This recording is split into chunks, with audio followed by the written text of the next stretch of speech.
and Human Services Committee, Madam Clerk, would you please call the roll? Yes. I guess it doesn't have an hour. Alderwoman Hubbard. Broadway's already zoned for that. Alderwoman Green. Alderwoman Spencer. Alderman Gunther. Here. Alderwoman Martin. Here. Alderwoman Navarro. Here. Alderwoman Middlebrook. Here. Alderman Arnowitz. Okay, good.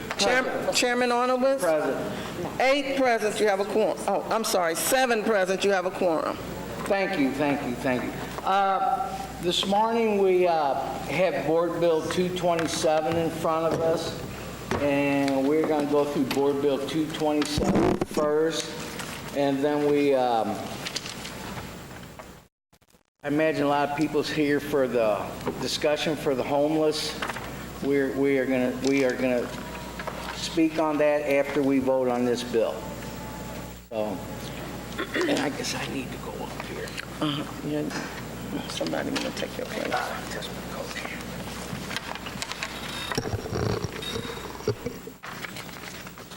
So do we want to put this on the floor? I can say. No, it's on the floor, just let him speak.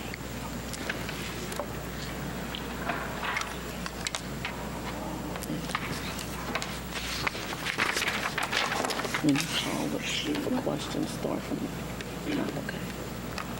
From the Alderman. Good morning. Thank you all for attending today. I really appreciate it. Today I have in front of me Board Bill 227, which what this is, it has to be passed through the board. It is a grant from the federal government for $2,100,000 that has been awarded for the LHRD program.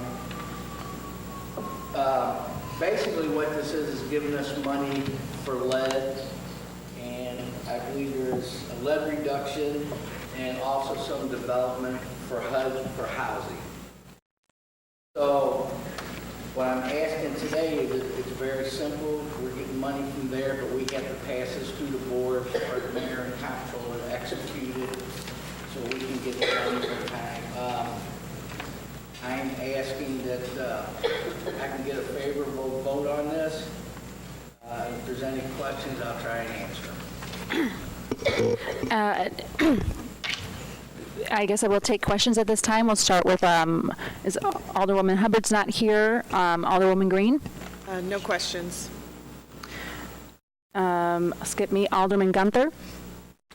No questions. Alderwoman Martin? No questions. Alderwoman Middlebrook? No questions. Okay. Oh, I'm so sorry. Alderwoman Navarro, you are for some reason not on. Oh, you are. I skipped you. Alderwoman Navarro? No questions. I will like to weigh in.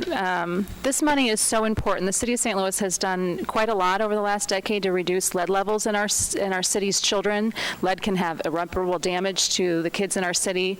And while we have made great strides, we still have areas of high lead, the 20th Ward being one of them. And I'm grateful for our building division, our CDA, our Department of Health to continue to get these federal dollars. They're very important to the health of our city's children. So with that, I'll entertain a motion. So moved. That we pass Board Bill The do pass recommendation. 227 with a do pass recommendation. You get a motion? So moved. Moved by Alderwoman Green. Second. Okay. And with that, we'll have a vote. Alderwoman Hubbard. Alderwoman Green. Aye. Alderwoman Spencer. Aye. Alderman Gunther. Aye. Alderwoman Martin. Aye. Alderwoman Navarro. Aye. Alderwoman Middlebrook. Aye. Chairman Arnowitz. Aye. 7 aye votes do pass. Thank you, everybody, for your consideration. If you'd like to be a co-sponsor on the bill, tell the clerk she can give your name. Ms. Middlebrook, welcome to the Health. I think I sent an email to Lou, but Abby has a co-sponsor.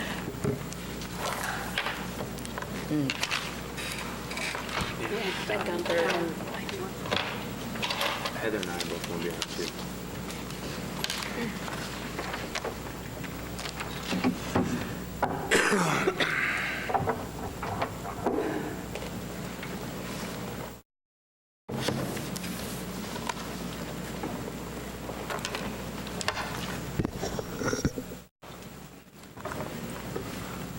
Thank you. With this being done, we have Irene Augusta from the Health Department who is going to come up and give us an overview on homeless in the city of St. Louis.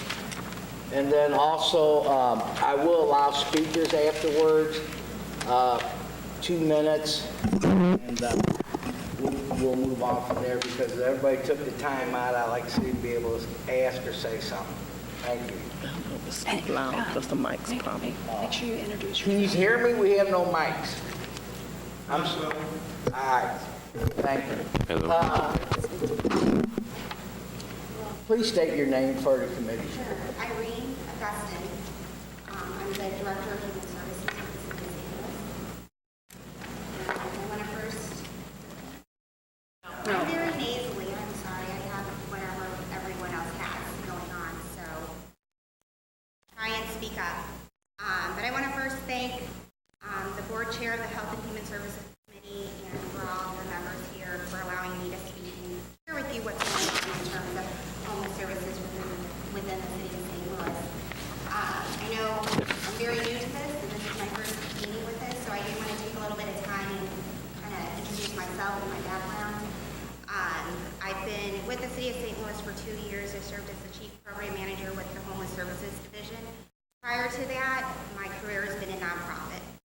I am a native to St. Louis. I moved away for a little bit and worked with the largest homeless provider within Phoenix, Arizona. And then 4 years ago, I moved back to St. Louis because my family is all here. And I'm continuing my work with addressing homelessness. I think the mic's as the executive director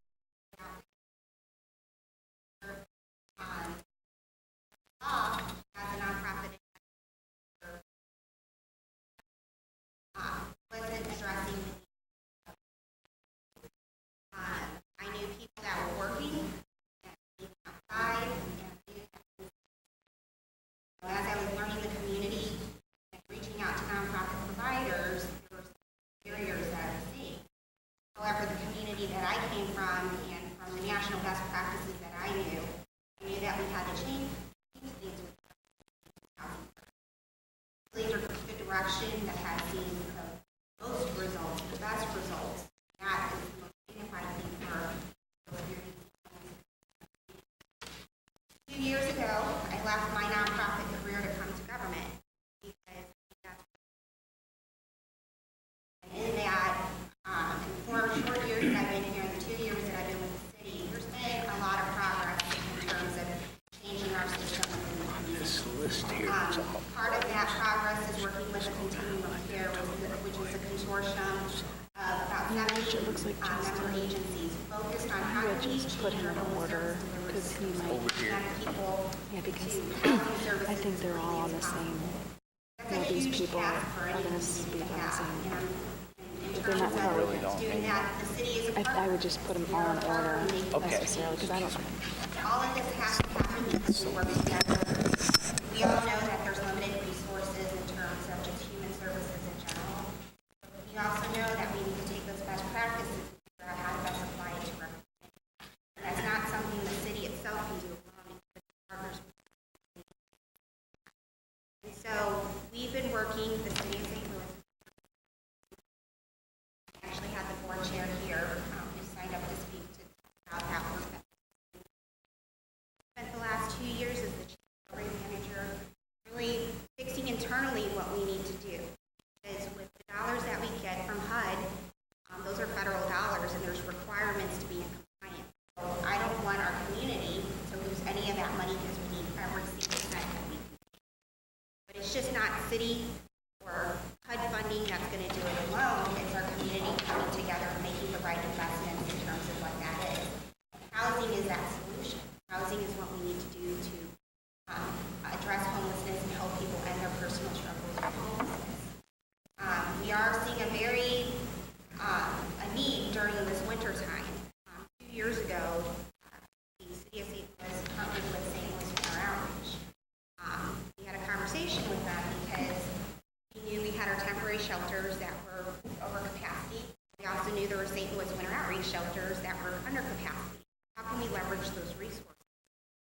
years ago, we came up with a process in terms of how to be able to serve those who are in need of shelter. And in that came the thresholds in terms of winter, all done through discussion. And then in terms of moving forward with it, for communication, we figured there needed to be a central location where we were able to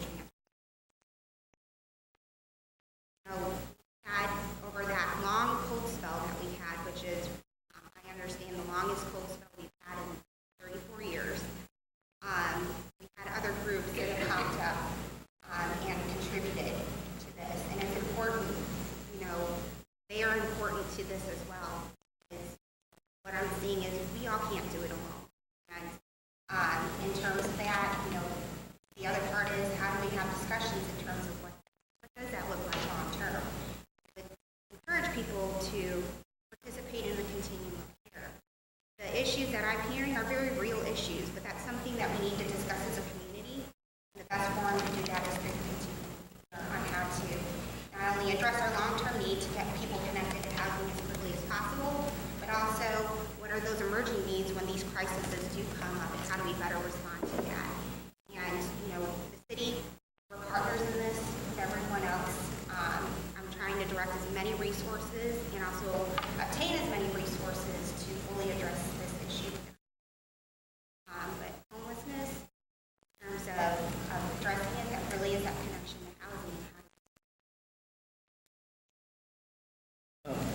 Thank you, Ms. Augusta. And I will open it up if any members from the committee have any questions, but I just want to say, when we say we're bringing everybody to the table to talk, I mean, are we involving the St. Louis County and, like Illinois? Let's all be honest. I mean, they come and bring homeless people and just dump them off in the city like they don't want to help take care of them. So I'm hoping that we can make some strides with them in helping out, because it is a joint effort. It is, and we have made strides. So in terms of what the city of St. Louis has done over the last year is we've worked on a regional initiative where we brought leaders from our surrounding COCs, Continuum of Care, which include St. Louis County, St. Charles, Lincoln, and Warren County, Balance Estate, which includes Jefferson and Franklin County, and then Madison County. Homelessness doesn't really see county boundary lines, so we have to figure out how to best coordinate those services. The reality is, the city of St. Louis is share of that. Need is all over our region. We just have to figure out how do we maximize those resources. It's, limited affordable housing, and a lot of people do, the other part is choice of where they want to live. We have to get down to the root of that quickly when we work with individuals. And that requires that we do work with our partners and figure out how to maximize those. One of the efforts that's going to happen is a regional council for all the COCs so that we can come together and really talk about these issues as a region and figure out solutions regionally. And so those are efforts that are happening underway. Actually, I have a meeting about that this afternoon in terms of what those next steps are. Well, thank you, and then I'll open up, if you don't mind, if the members of the committee want to add or ask any questions. Alderwoman Green? Thank you, and thanks for coming today. I have a few questions that I think could be helpful to the committee. Do we know what is our current shelter capacity within the city right now? How many bed spaces do we have on any given night, approximately? So every year we do something called the housing. Okay. In terms of our regular bed space. Today, and maybe Amy Locke signed up, she might, but that's posted in terms of that. I would say in terms of our shelter capacity, and this is where that balance is that we have housing too. And this is a new change that's happened over the last 2 years in terms of really focusing on permanent housing.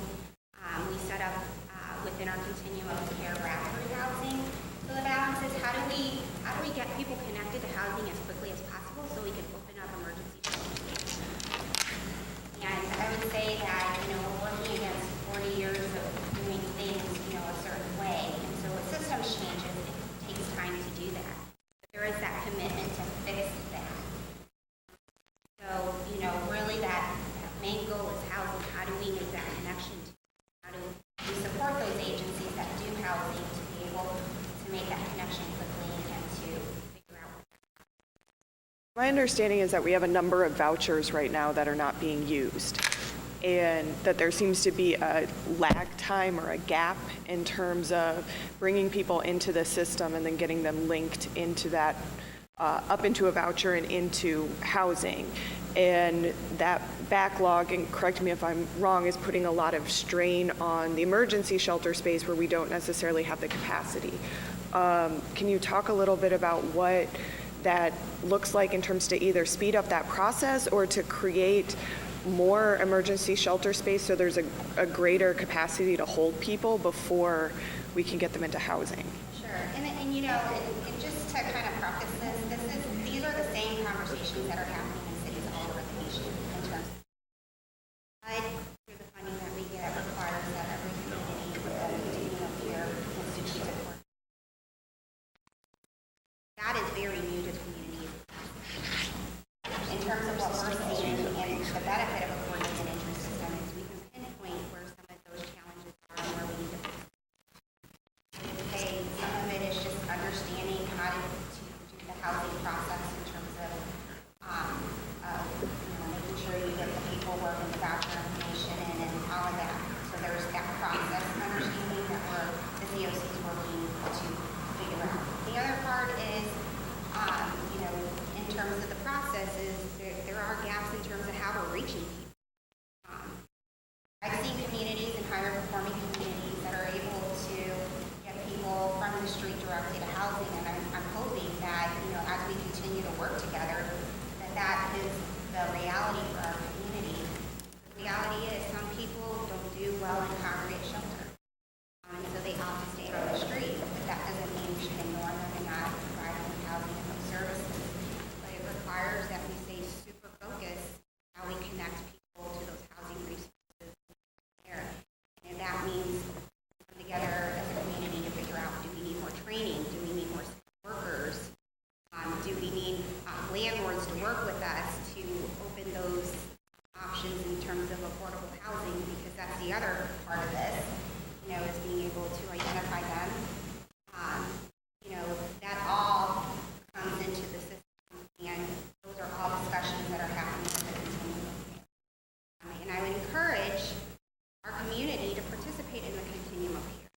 A lot of the people that are participating have been doing this for years and are trying to figure out what those solutions are. But we do need fresh minds to the table because there's different perspectives that lend to how we can do this better and to really respond to what the needs are of those that are going on in our community. I have some other questions about kind of going back to capacity. The last, cold spell that we're just coming off of now, by my estimates of the shelters, emergency shelters that I know of that opened, it seemed like we had maybe 130 plus people that we really didn't have a space for. And then my understanding is, if the temperature isn't 25 degrees or less with precipitation or 20 degrees or less without, that these emergency shelters are closing down. And so folks showed up to Biddle House and didn't have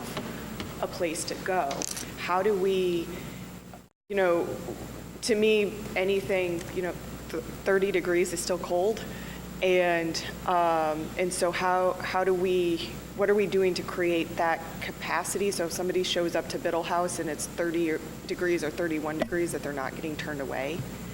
So in terms of the threshold, that decision was made with it has been discussed earlier, Sarah, should we increase that? The reason why it was set where it was set was because we knew we had very just limited resources to it, and we're running off volunteer time. And knew that high burnout can happen in operating shelters, especially during consecutive days. That was something that we are very aware of when we new partners at the table. Just kind of how we have a discussion. We worked consensus with that in terms of is there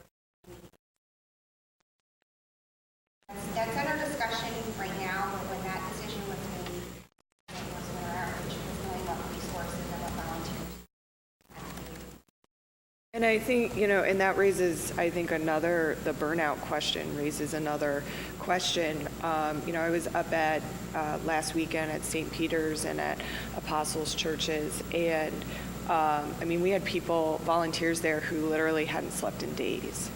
And, we had people who were detoxing off of drugs, and there was nobody there who was really qualified to deal with that. And so I'm just wondering, going forward, I know that there's funding restraints, but how do we create a system where we're not relying on volunteers who are, staying up all night in a shelter, going to work during the day and doing that because our volunteers aren't going to be able to do this in perpetuity. And I understand that challenge. Part of it is, outreach yesterday about this because there's a bit of confusion with new shelter in terms of how they're coordinating and how they're working together, and they were working with some overlap there, but at the end of the day, I think in our conversation, we just need to we have to balance that with the system change that house people and connect them to housing that opens up emergency shelter capacity. But I also had some huge system changes happen in 2 years, knowing that we've been dealing with the same thing for 40 years. A lot of change happens, but it's a big change. And to serve those better, that's what we need to do. All of us. And you talked a little bit, so these changes, they're coming down from HUD, No, these are coming from your local community. internal, okay. Here. And so the way HUD funding works with continuum of care, we get about 11.3 million. Majority of that supports permanent housing in our community, and then it's balanced with emergency solution grant funding that we get, and we get about 1.4 million. That's the money I have to support emergency shelter and outreach. I have that 6%, that 1.4 million to be able to support emergency shelters within our community. HUD, through the continuum of care, understood that you can't just rely on one source of funding or one entity to create solutions to end homelessness within your community. You have to work with your community. So the continuum of care is there to be representative of the members of your community to come up with solutions to end homelessness. HUD money can only go so far. You have to work with other departments, hospitals, Department of Corrections. There's so many partners that need to come to the table to really figure out solutions. The things that you're seeing over at St. Peter's in terms of substance abuse and mental health, they're sorely lacking within our community. And we have to work together to figure out how do we get those services here. I've seen in other communities where have very little of within our community. In terms of mental health, I've gone out on outreach to try and get someone into the hospital, and sometimes they're discharged immediately upon getting there.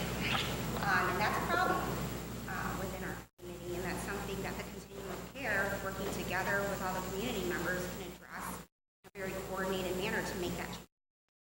So with the 60% cap for HUD, that doesn't mean, though, that the city couldn't contribute city money toward emergency shelters. Is that correct? It's just that the HUD money That's HUD money. can However, only I know that 60% of we're it can be. working with other city departments, and the discussion here and in the future would be how do we coordinate those funds better. I've been in nonprofit and working in human services. There's never enough money for that, and everyone knows that. When it comes to working with our most vulnerable, we're always got to. But my argument is that we need to maximize whatever we have now, coordinate our effort, and ask. And your money's coming now from the Affordable Housing Trust Fund, Um, in terms of city dollars. So with some of our sub-recipients that receive emergency funding, there's a dollar for dollar match. So some of them have applied for Affordable Housing Trust Fund dollars to help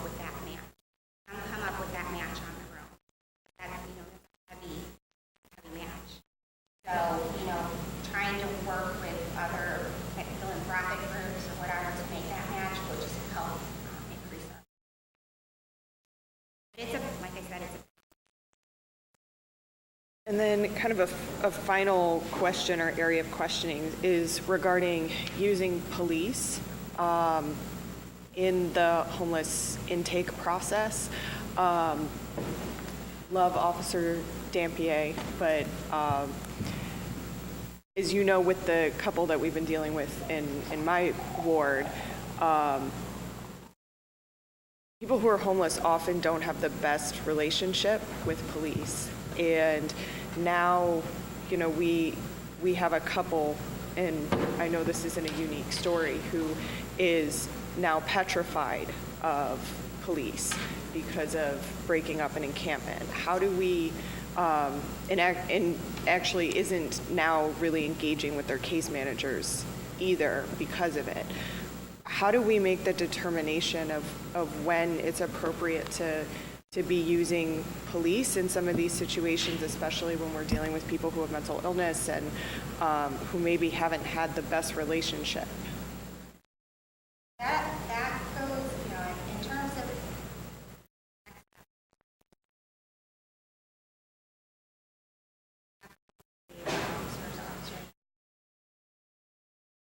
I teach training. He does also have partnerships with a lot of the service providers. Certain people that are hard to serve.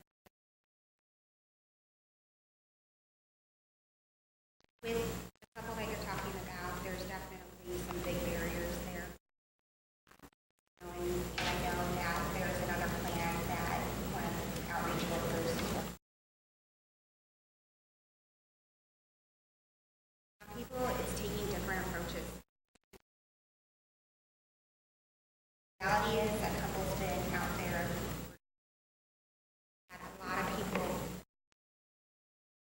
found success. Really, I don't think they were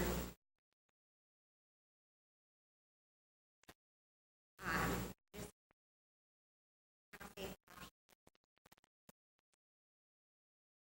it's dangerous. So, coming together to figure out how to serve those that are free, very difficult to serve. Mental health issues and whatnot, is trying to figure it out. Police can help in there, because sometimes you can offer as many services as you can, but, when there's an understanding with the homeless liaison officers that there's a balance to that. We do more to increase our competency when it comes to very vulnerable relationships. And that means just continuing.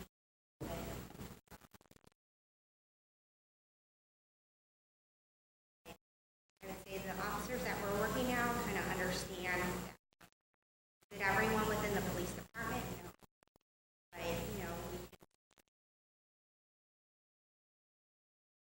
Yes, what I'm trying to get at is when are there protocols as to when something becomes a police matter versus when, we're having case managers follow up with folks? What is that, delineating line, I guess, of what constitutes police involvement in homelessness versus what needs to be left up to people who are more qualified in homelessness? So typically when we learn about an individual, it's something that comes in through CSB, through police department, to check on.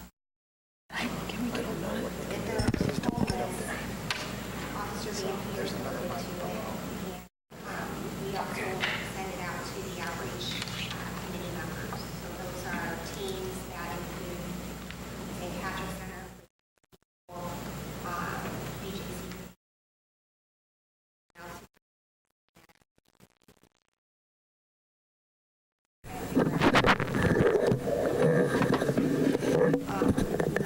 Like I said, there's a balance between that in terms of ensuring people's safety to it. And, to say that there's this hard and fast process to it, that's something we're all trying to work together and figure out. But we know that it's ensuring that people are safe and trying to find that balance. And, you know, with the officers that we're working, they're working alongside with us. I mean, and that's the important thing to impress upon. Are there things that we can all do better? Yes, but that's discussion with the rest of the community in terms of how that works. Thank you. No further questions for now. Thank you, Alderwoman. Alderwoman Spencer. Thank you, Mr. Chairman. I don't know. For those in the speaker system's off. The microphones are working, but the speakers are off, so this will be recorded, and you can, if you're missing some of the information that's being said, we should be able to get it later. I want to first thank you, Irene, for being here. I know you're very new to this position, having been here for just 2 months. I want to thank you for staying in St. Louis. I know you had already pledged to move, and we had this opening. I think that I want to mention that your history, with focusing on long-term solutions encourages me that the city could do better with homelessness. So I'm grateful that you've come with that experience. I'm looking forward to working with you. This is our first meeting here that we've had. Going back to the funding issue, we have $11.3 million in HUD dollars going to homelessness. Is that 1.4 going to emergency shelters? A part of that 11.4? Is that on top of the 11? That's on top. So Okay. emergency solution grants, those are entitlement funds. So that kind of falls in the same area as HOPWA, home, community development block grants. And so with the continuum of care funds, there's a whole process that the continuum of care goes through in terms of rank and reviewing the renewal projects, and to also entertain new projects that come in, all focused on housing. And that amount of funding is based on the point of the point count, where we are determining how many people are experiencing homelessness in the city of St. Louis. Am I right? It's not necessarily based on what is that funding amount based on? So, so there's this huge, long process that HUD has in terms of continuum, and you're talking about continuum of care funding. ESG works a little bit differently. That's a formula through the federal government that decides how much communities get. In terms of continuum of care funding, basically, there is, they do it based on what they call our annual renewal demand. So that's looking at what our current projects are. And then we have a number, we basically have an amount that we can work within every year. Sometimes they say we have bonus projects that we can apply for and see if we get, but that's a very competitive process with HUD. And so basically we have every year about that $11 million. It's increased over time because we did get a bonus project during 1 year, but typically that's what we have to work with. And are those bonus projects, those additional funds that are available through the federal government, is that something your office is going to be actively pursuing moving forward, maybe more aggressively than in the past, or is that something that we've always done? I would say yes, and that decision-making process happens through our continuum of care. Our role at the City of St. Louis as a collaborative applicant, really our role is to hit submit. And so that's why it's important that people participate in the continuum of care and weigh in terms of where we need to start directing those resources.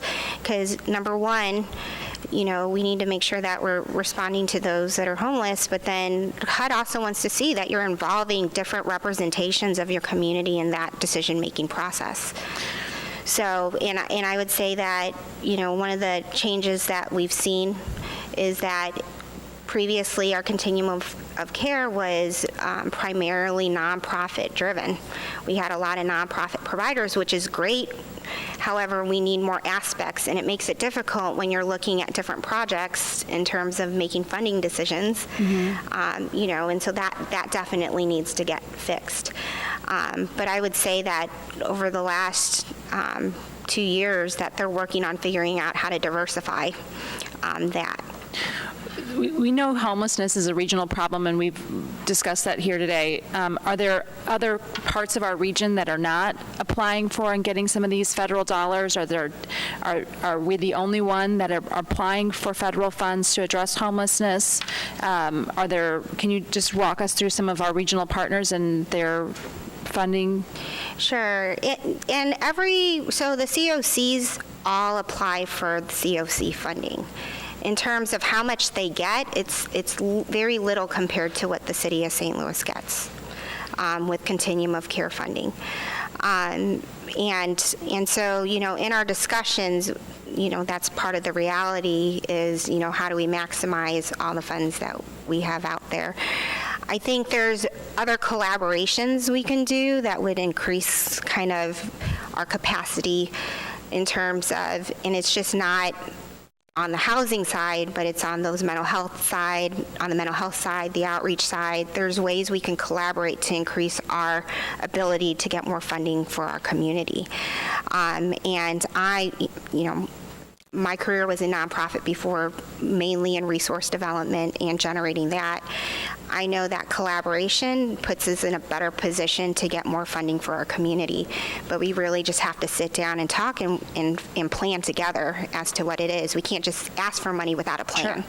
Sure. So we have some federal money coming in, and we know that homelessness, poverty is not just a city problem. It's not just a St. Louis region problem. It is a problem across the country, but it's also a problem across the state of Missouri. I was in Jefferson City yesterday, saw homelessness there.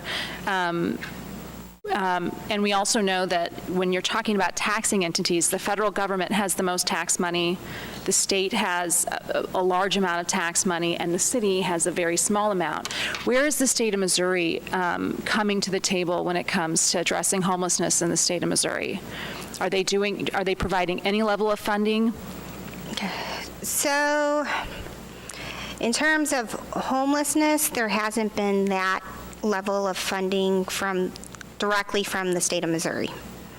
The funding that I know that has supported other kind of like the Missouri Housing Development Corporation is a pass-through from HUD. Do we know if other states are providing funding for homelessness? Yes.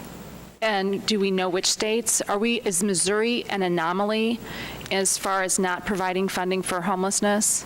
I would say, the more higher performing communities, and I mean, they have a system that really can respond to people experiencing homelessness, do have that support from the state and that investment from the community at large. Okay. And I think that's where not Missouri, but St. Louis and us as a region can definitely make some huge strides and huge improvements because, the focus for many years was we're working with the HUD funds and then individually we're raising money, just for various nonprofits. And that's just how it works. But if we take a more concerted effort to work together and to collaborate and to figure out how to get as much money as we can to serve those, that's really going to help us progress even faster. But if I'm looking at pots of money, what the city of St. Louis has, what our area nonprofits have versus what the state of Missouri has, it sort of pales in comparison. This isn't just a St. Louis problem. It is a problem across our state. So I appreciate that, and I'd like to explore ways that we could bring the state of Missouri to the table.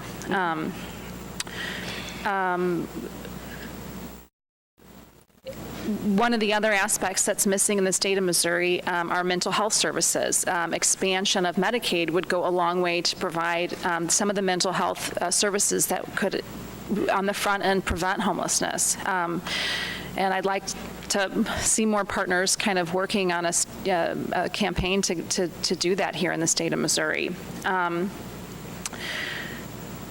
These are sort of long-term solutions, but right now, as we know, well, today it's a little bit warmer, but it's very cold out there, and the temperatures are going to drop again. It's going to drop tonight, and we're going to see snow and ice this weekend. Can we talk a little bit about the gaps that we have right now in the emergency response? Are we seeing people that aren't able to be housed in a shelter when it gets really cold? I know we've had reports that there have been people that have been unable to get a bed. what does that look like? What is the reality? So yes, I mean, there's people that will not do well in a congregate shelter setting, and will refuse to go into shelter. And that's just been the reality for as long as, I've been doing this. One of the things that was different this year versus last year is we did increase those partnerships. As if we can get as many eyes on the street in terms of those that are sleeping on the street and reaching out to them, part of that engagement is really assessing medically how they're doing, because a lot of times people are ignored that are on the street. That's why that partnership with the police department was important, because they're out there, and they know that they're, in terms of kind of how they report it, there was a line of communication to do that, to ensure that they can get to the appropriate shelter quickly. We can't force people into shelter,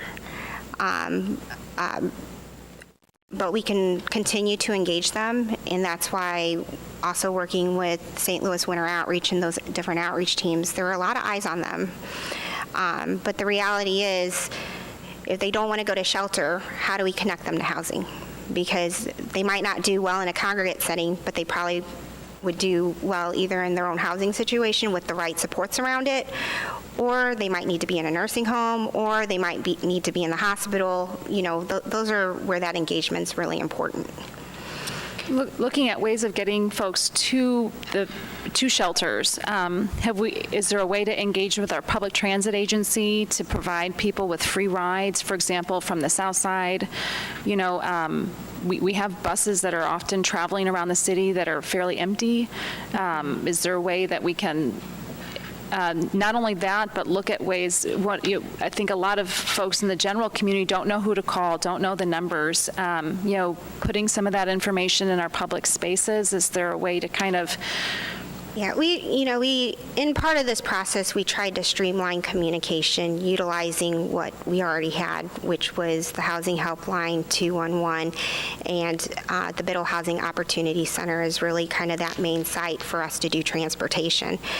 In terms of the coordination with that, like I said, that was a relationship that we've had with St. Louis Winter Outreach to help with that transportation to the various St. Louis Winter Outreach shelters.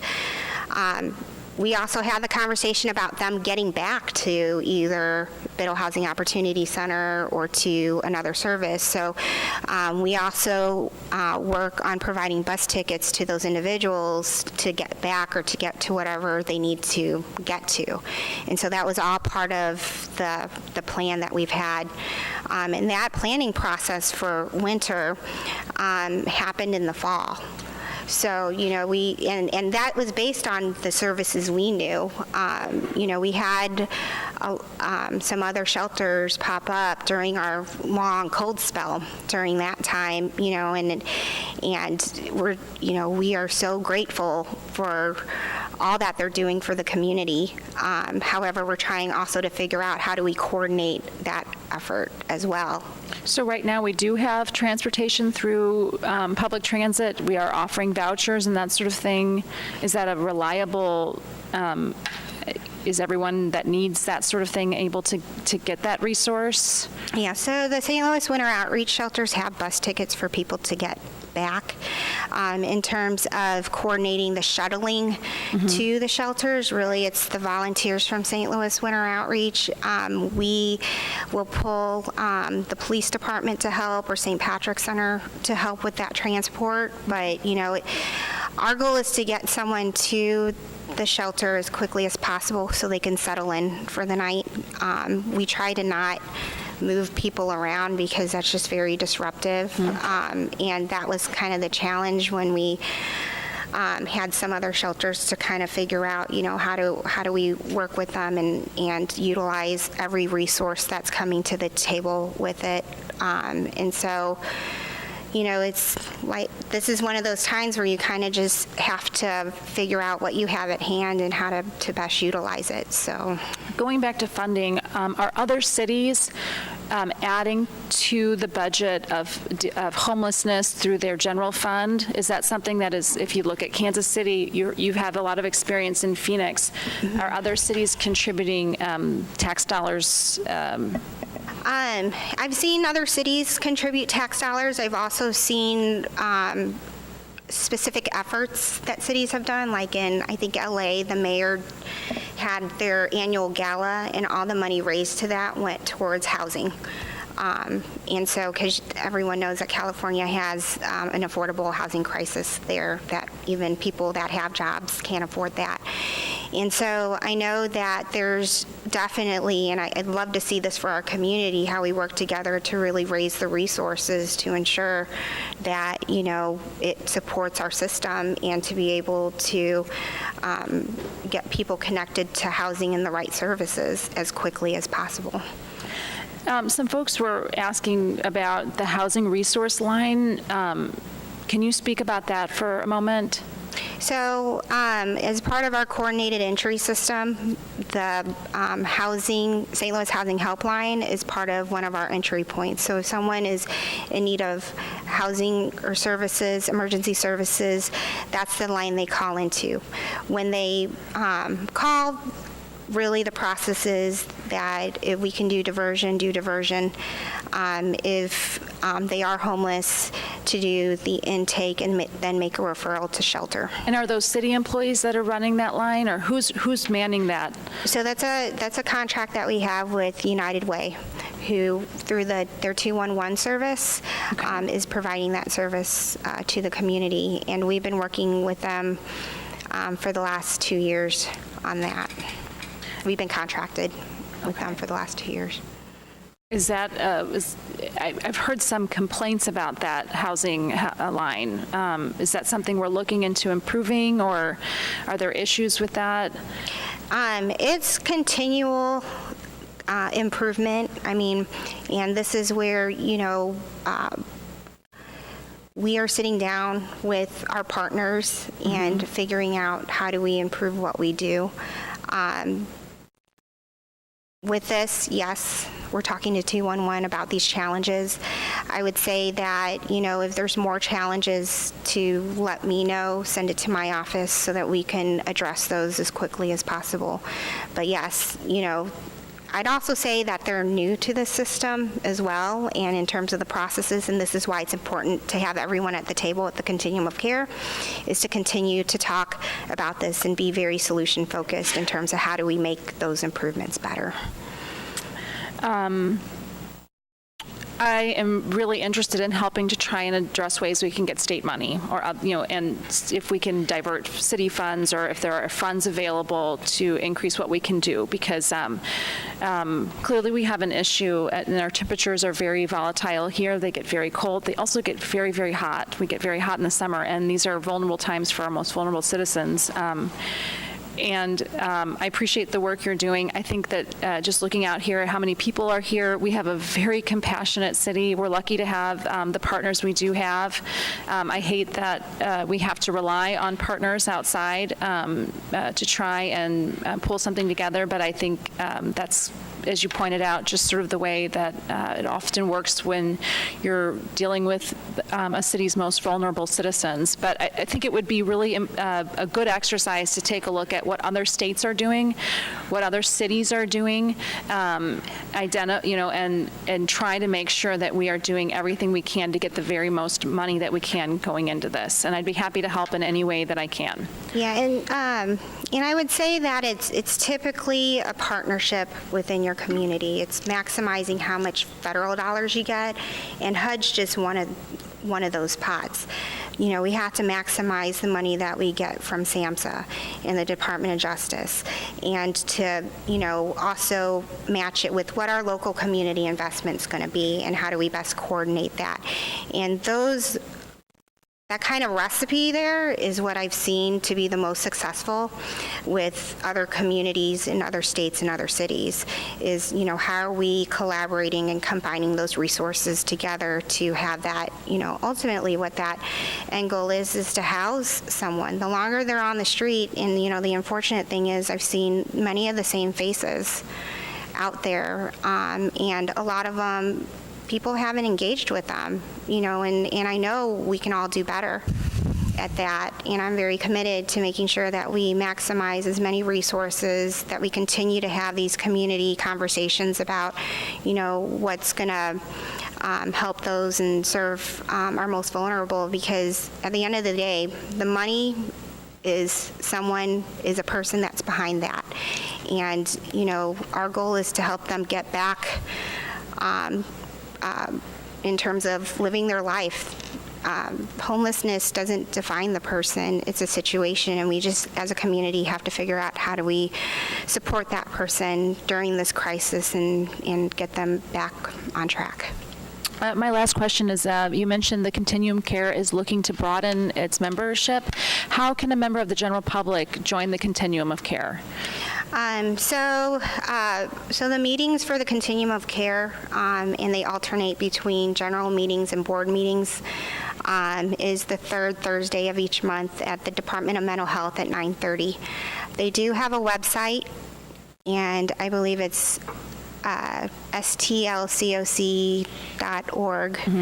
and you can go there and get more information. But I do invite the community to come out to meetings. I know Tammy Laws, who's our board chair, she has some time to speak, and she can probably speak more in terms of how to best engage with them. Okay. But like I said, we're partners in this. I know that in the past we played a huge role in that, and we continue to play a huge role, but it's more than just the city that can end homelessness. It's really working with our community members to do that. Great. Thank you, Mr. Chairman. That's all the questions I have. Thank you, Alderwoman. Alderman Gunther? Thank you, Mr. Chairman. Also, thank you for being here, Irene. A lot of stuff was kind of touched on, but just kind of clarify a couple of things. So a lot of the things that I've heard just from people in the community about since the Larry Rice was shut down by the city, that there wasn't really a emergency walk-in shelter opened up. A lot of people didn't think that the Biddle House really met the walk-in emergency shelter needs, and this was kind of touched on a little bit, but right now, Biddle House is kind of the go-to point, and if you take people there at any time of the day, 24 hours a day, you can get them placed into these other shelters that have been opened up along the side. Is that correct? So, in terms of what we're working on is that Biddle House would be that place for triage. Okay. So, and especially during the wintertime, it's critically important to kind of identify that place quickly so that we can get someone where they need to go as quickly as possible. So we've been using the Biddle Housing Opportunity Center as the triage site for that. There certainly can be improvements that are made, and that's something that and I've talked to our COC board chair about what are things that we can do within our system to improve our emergency response to that. And so I think that's important to really figure out how do we best respond in a more I would say more quickly to those that are going through that crisis right now. Okay. And the city itself doesn't have any plans to actually open a 24-hour walk-in shelter by any means. It's just we rely 100% on what churches and other groups have set up for that. I would say that that's, all the things that we need to discuss within the continuum of care, because the delicate balance with our HUD funds is that we've done kind of really a huge job in terms of trying to get more housing dollars to our community. With that, we really need to get people to housing, and we have housing vouchers that we can do that with. If we open up a 24-hour shelter and not maximize our housing dollars, which we know will end homelessness, that could have an adverse impact to our HUD dollars. And we need every single cent that we can get. And so in terms of that conversation that we need to work on all together is what improvements do we need to make to house people quickly? And if that means more training, if that means more engagement, if that means, changing up our document, whatever that is, those are conversations we need to have, because those could be changes that can happen immediately, which quicken our pace to get people into housing. However, in terms of the shelter, that's the delicate balance that I'm looking at and the Continuum of Care is looking at, because we can't lose any money to this community. Okay, thank you. And then, it seems like last year I remember that it was either Metro or someone had just buses downtown for just warming places on extremely cold nights. And I want to say that, there was, if I remember correctly, that at a certain time, Metro was taking buses to 12th and Park Rec Center, which we're not using this year, from my understanding. But do we just have any partnership with Metro or Greyhound or anyone that just has buses that can be warm just downtown, so that people that don't feel safe going to housing or don't want to be entered into a system but just need to warm up? Do we have anything like that? So we do have the warming centers that heat up, United Way and Heat Up St. Louis. During these very cold times, there's a list that goes out, and they include rec centers, libraries, and various locations throughout the city of St. Louis. In terms of a warming bus, there was one volunteer through one of the shelters that is helping now, that has provided that transportation and has also allowed people to warm up on the bus. However, I would, people kind of just go to the various shelters that they probably are the most comfortable, or however that works. So, it's just figuring out. People are very diverse in terms of their needs, and so, it's something definitely we can talk about more. Yeah. It seems like it'd be an easy way, just get Metro to put a couple of buses down there that just if people need to warm up, that are downtown right across the street here. And then, so I understand that that it's a balance between the emergency on these extremely cold nights, but then the long-term solutions. I see there's some representatives. I'm fortunate enough to have St. Peter and Paul that has a permanent housing in my ward, as well as DePaul USA that has a homeless teen center. So I'm excited to see them in the crowd here to give us some update about that. But I know when DePaul USA was looking to open, there were, it seemed like there were some funding, I guess, I don't want to call them roadblocks or whatever, but now that you're, in the position that you're in, do you see it as being easier for existing groups that have a history of being able to open up the permanent housing and actually take in and get people off the street and into permanent housing? Is there a kind of a better way, or I guess a cleaned-up way of getting that HUD money filtered through the city and into the hands of the people that are providing housing? Yeah, I mean, certainly in DHS, we've made improvements in terms of contracting quickly. Sometimes we're relying on HUD to issue the grant agreement. And I'm going into the weeds about this, and so sometimes there's a holdup on that side. But, our focus is to get these services online as quickly as possible.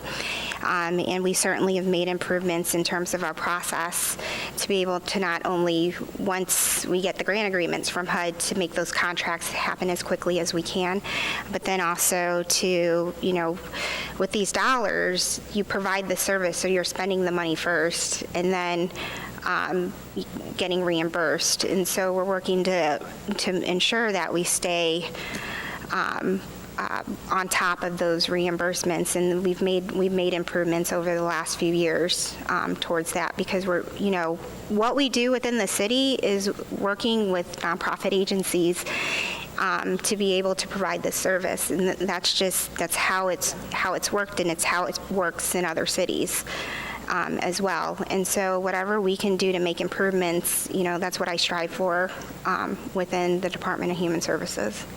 Okay. And then My last thing, I just want to try to get a little bit more. You mentioned, obviously you said that there was a partnership with hospitals, and you mentioned a BJC behavioral. So just this week, Alderman Spencer and I lost one of our unhoused neighbors that ran across 55, and he had been living on Cherokee Street for a number of years. But he was an individual that everyone tried to offer him housing, tried to offer him support, tried to get him into programs, and he just refused and had severe mental barriers. So with the partnership with BJC Behavioral, like what can we do as neighbors that have an individual that just refuses to get into a system because of whether it's, I think he has schizophrenia, what sort of process is there for, forcing people into getting off the street? Or I mean, that is a delicate balance. You can't force people into services. You can't force them to the hospital unless they're a danger to themselves or to others. And so, in terms of improving how we respond to that, I mean, that's definitely an area that we need to respond better. And it's just not human services alone that can do that. That's working with our hospital system, and that's working with our mental health system, and also thinking of, true solutions that will get people the help that they need. Like Alderwoman Spencer said, there's challenges statewide and nationally on the mental health, and that's something that we face every day. However, I work closely with the Department of Health, with the mayor's office, there is a movement within our hospital systems to figure out how we can do that better. We have a huge substance abuse issue on us, along with mental health issue, and we have to figure out how to better respond and triage those situations, which we don't have that service within the city of St. Louis. I had the opportunity to look and see what they were doing in Kansas City in terms of a triage assessment center, that my hope is we can get something similar here, because I've been on outreach at times where we had to take the person to the hospital. The hospital would discharge them without doing a psych eval or a medical eval. And then, part of that is they're supposed to discharge them to a permanent housing placement, and it's just not happening. And so, we have to work with our hospital system to see how do we fix that, because that's part of the issue. And so that's why we need everyone at the table. And it's just not community volunteers, but it's those hospital systems, it's universities, it's Department of Corrections, it's anywhere that this touch your life and that you want to make change to it, you have to be at the table. all right, thank you. No further questions. Thank you, Alderman. Alderwoman Martin? Hi, thank you so much for coming today, and I've learned a lot, and you're a wealth of knowledge and doing good work. I kind of want to piggyback on what Alderman Spencer had questions about and talked about a little bit. Is, just a month ago, we saw the low-income housing tax credits in Missouri just, I don't know if you had to, I had to get up to use the bathroom, but I don't know. Did you mention that? Okay, just chopped. And I didn't see anyone there from the city. There was like a disconnect. I just often see, and I'm not trying to put you in the hot seat at all, like you're out there working hard, but I see a disconnect with the city. Just where's the city on Medicaid expansion? Where's the city on mental health, gaining or mental health cuts by the legislature? And I sit in budget hearings in Jefferson City, and I never see any St. Louis City residents, especially the biggest critics there, ever saying anything or testifying. So I get a little frustrated about that, because we talk a lot about what the city's not doing, but we also just don't talk about the state as a whole. I do see our legislative representation talking about it down there, but just not really a collective effort, even by us, the Board of Aldermen. So I think we could do a better job with that, because we don't talk about the catalyst. 21,000 kids cut from TANF last 2 years. I hear nothing from city government about that, no response. I know it's such an overwhelming issue.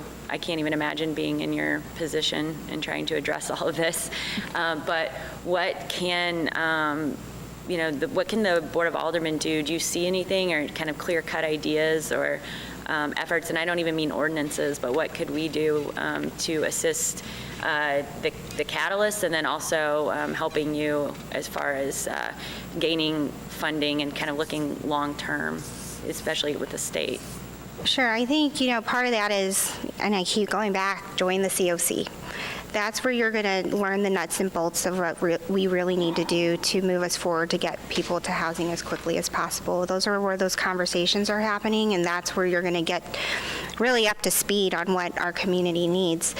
The other part of that is, helping us to bring partners to the table.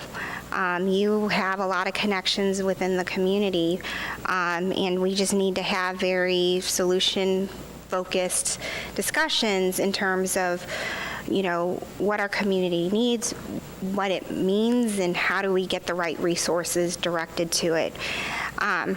How the change came about in terms of coordinated entry, yes, HUD is requiring that we do it, but one of the things that we saw when we didn't have a coordinated system, where we had all these nonprofits working independently of one another, all these efforts working independently of one another, people touching those, but their lives not being able to move forward because we weren't working together as a team. Now with coordinated entry, and yes, there are issues that we're working out, but that's seen within any community that's launched coordinated entry, because this is all systems change. Is that, we can really pinpoint and identify those areas that were sorely lacking in resources or even just process. And I think the insight that you're seeing at the community level, and those that are seeing that are taking the time to volunteer or work and engage, is also important to that discussion. And so I know you're hearing from your constituents in terms of what you're seeing, and that could all be brought to the table as well, because that determines how we create what our system needs to be to best respond to those in need. And then the other part of that is continuing to work with your neighborhoods. I mean, in terms of people experiencing homelessness, the question should be, when we engage with them, what community do you want to live in? Where are you going to thrive? Because this should just be a blip in their history. They should, we need to support them on their journey to rebuild their lives.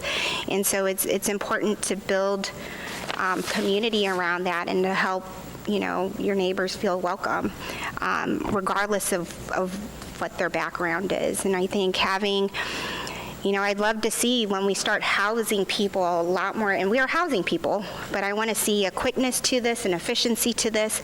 But I'd love to see communities, help welcome people to it, because it makes a difference. I've been working with homelessness and with vulnerable populations for a very long time. I also have seen people get housed, but then end up back at the shelter because that's where their friends are and that's where the fellowship is. And, the conversation around how do you get someone to stay in their home is how do you build fellowship and community around the person while they're in their home. And it could be, going and saying, hi, I'm your neighbor. Why don't we go to this community event or that, and really to explore what networks they have within their local community.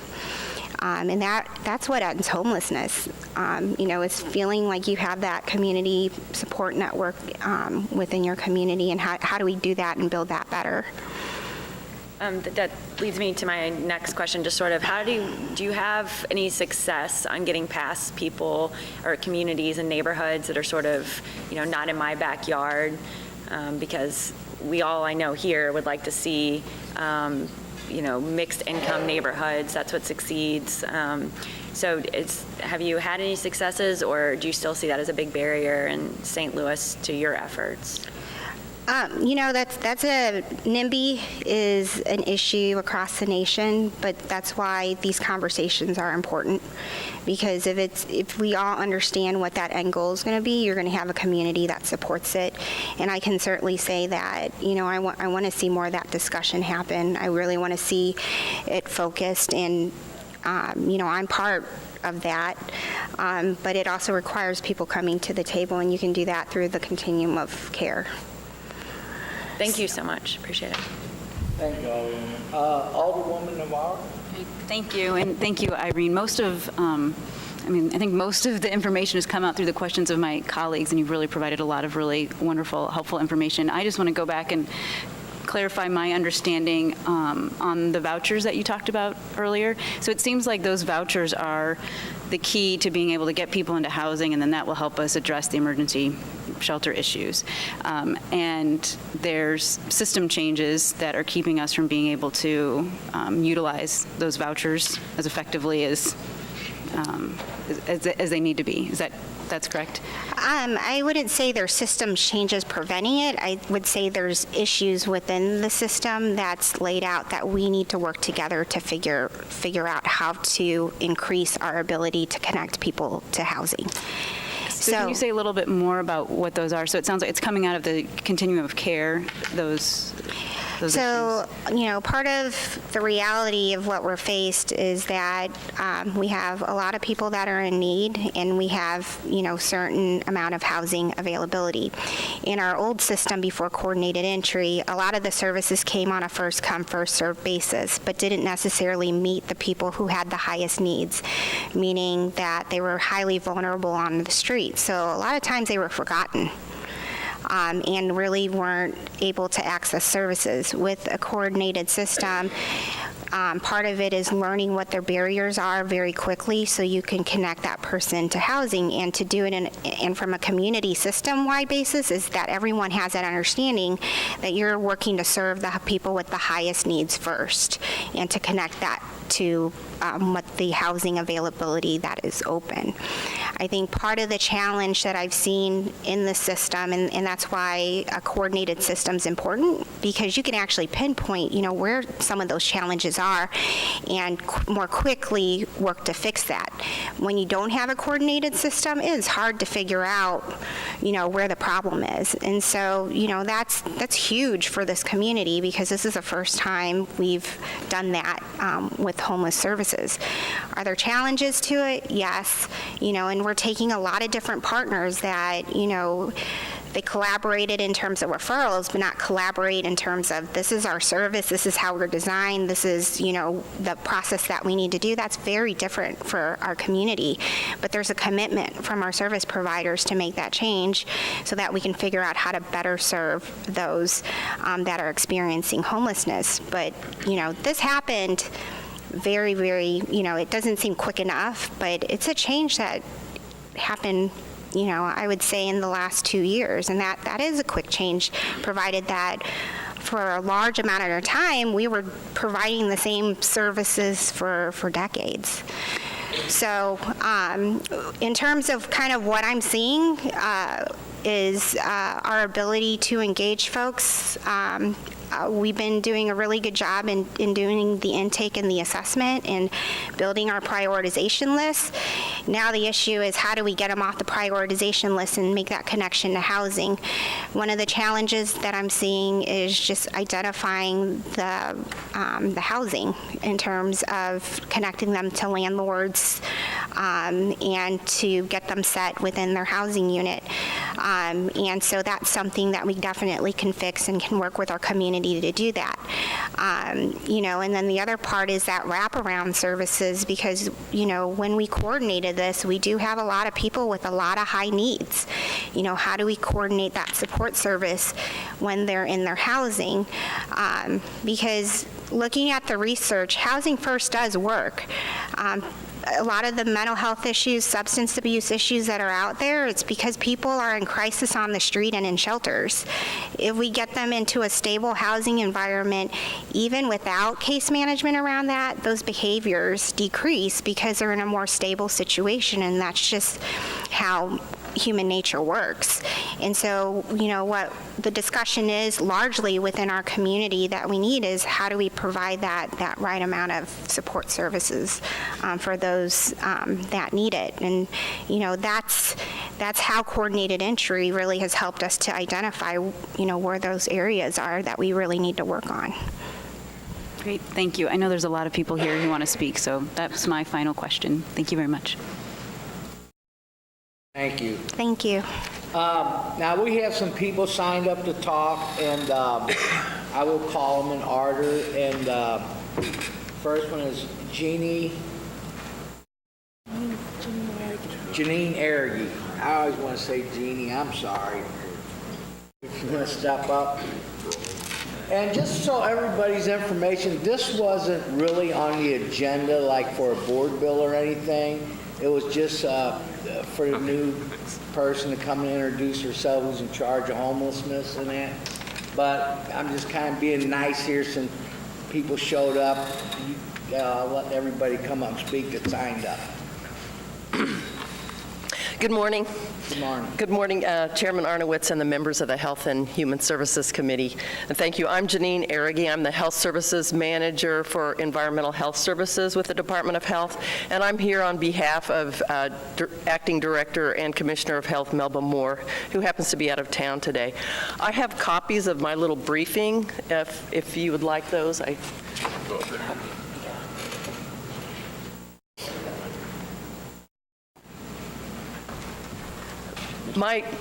The request that came from Director Moore was that I just share with you how we team up with the Department of Human Services, what our role is with regard to homeless issues, and our responses from our various sections in environmental health and in communicable disease and other health department bureaus. First off, community sanitation is one of the key members of the assistance with Department of Human Services. Upon request, whenever we hear about a homeless encampment, we help to go out and investigate what the situation is. We try to assess if there are issues with refuse, pests, making sure that there are appropriate restroom facilities, whether there are pets around, if people, homeless people may have vehicles that are part of this encampment. We do make an effort, if possible, to speak to the persons that are there in that encampment to see if they can be referred to services. And then environmental health officers in turn work with Human Services and other city agencies to address any concerns that are identified. That includes like Streets Department, Refuse, and Parks Department, for example. Then moving on, if there are pets identified, animal control and vector control get involved in this.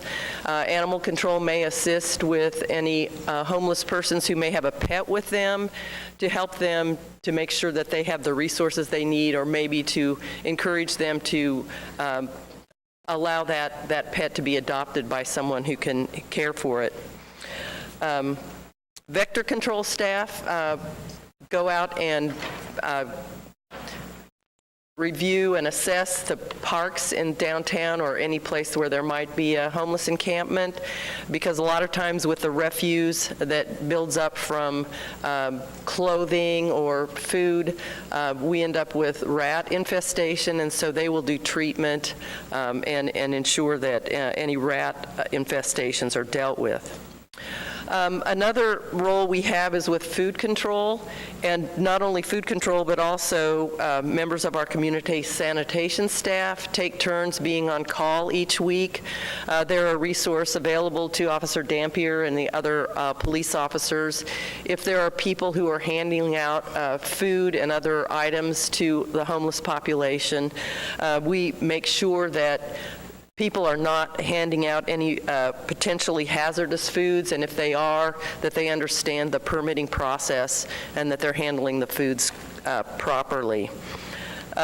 Those staff actually are assigned to patrol on Saturday and Sunday mornings to see if there are groups that are handing out products, and just to make sure that those groups understand the restrictions in terms of hazardous food materials.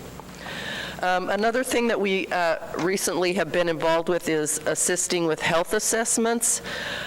Director Moore has reached out to Affinia at their Biddle location and set up a procedure for anyone coming into the Biddle House to have a screening for tuberculosis or scabies or lice.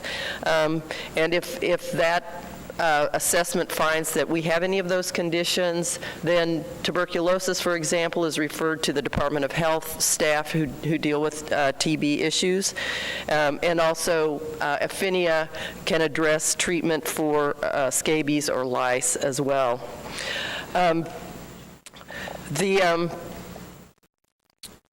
Individuals who may come to Biddle House who may need this health assessment, we try to get them involved in the Gateway to Better Health assistance so that they have health care services.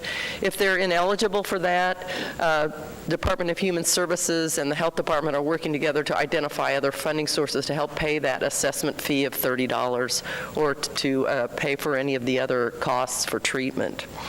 Another big issue we deal with are bed bugs. This is a huge issue for homeless shelters because of the populations being somewhat itinerant. Community Sanitation performs assessments to inspect and determine if bedbug infestation is present. We work with those homeless shelters, if requested, to identify policies and procedures so that they can address that early on when a homeless person might come into the shelter. If there is some concern with an infestation, that's addressed right away. For example, if a person does come in with infestation, it's important for that person to receive a change of clothing that is not infested and that their clothing gets treated right away by hot dryer and washing, and that any of their belongings are isolated for a period of time to ensure that the infestation isn't distributed among the population. We make available training for the homeless shelters regarding bed bugs, scabies, and other transferable conditions, and then any other communicable disease such as TB and any other, and bloodborne pathogens, for example. So again, Director Moore just asked that I come and share what our role is working with the Department of Human Services and their continuum of care and other city agencies in addressing homeless issues. Thank you. Thank you, Janine. Unless any members on the committee have any questions, we also have Tammy Laws from the Health Department here. Good morning, everyone. First of all, thank you for starting this conversation because it's very much needed. I won't take a whole lot of your time because I know Irene did a pretty good job of explaining sort of what the COC does, but I will just reiterate that the COC is larger than the city of St. Louis and is doing things beyond what the city is doing, and this is where you all can be helpful because you have direct access to influencers in our community that can make a great difference in where we go with the COC. Much of our work is done really behind the scenes in committees. Our goal, particularly right now, is to start tearing down some walls. There are a lot of silos in our community. I think you all know that. We've really got to get to the point where healthcare and mental health and substance addiction and corrections and all of the different entities are working together toward common goals and common solutions. The regional planning process that the COC is involved in, I think will help us to get there. I also agree very much with what you all are saying about state funding. And so things like the LIHTC credits and things that are really going to hinder our ability to create more affordable housing is going to impact this whole system. So whatever that we can do together with you to try and work out how do we better advocate for more Medicaid programs, the LIHTC credits is going to be key. But at the end of the day, shelter does not get us where we need to be. Housing gets us where we need to be. And from the COC's perspective, we have money that is largely to go toward housing, and when you have to weigh those options of what can we do to maximize those dollars and really make a positive and lasting impact, we're really focused on permanent housing. A lot of the people that you see on the streets are people that have been out there for many, many years that are sometimes very hesitant to go into shelter because shelters are scary. I don't know how many of you have visited a shelter. If you haven't, I would welcome taking you to one of our local shelters so you can better understand the environment there. But there's nothing like having keys to your own apartment and being able to do what we all take for granted every day, and that is to go in your apartment, to kick back, and to just be who you want to be. It's hard out there if you're homeless, and we need to have many solutions, not just shelter, not just permanent housing, and not just certain types of permanent housing, but a wide array of housing. So whether that's congregate housing, independent, group homes, we've got to rely on everything so that everyone gets the housing that they choose, not that we choose for them. I don't know how much you know about Housing First. That is the model that the COC is using to dictate who's getting the money for all of the HUD projects. And it basically is about client choice and client right. And so our goal is to go out and offer the best we can offer for people and get them moved along as quickly as we can to safe, independent housing with the right supports in place. And so whatever you all can do to be part of that discussion, whether that's sitting on the Regional Planning Committee, being with the COC, sitting on committees, helping to advocate on the state level, and pulling us in when you see things where the COC can be very helpful to you all in moving some of this forward as well. Anybody have any questions? Thank you, Jamie. Does anybody on the committee have any questions? Alderwoman Green. Thanks. Just a couple questions. I mean, you know as well as I that there's some folks that just going straight into housing is not an option. Right. That there's a lot of work that has to be done on that front end to get them there. And I am perceiving that we have a gap in that area right now. And I guess I would just like to know kind of what this COC's position is now on that. Right. And also, you know, with regard to the Larry Rice situation, I mean, we all recognize that they had a lot of problems.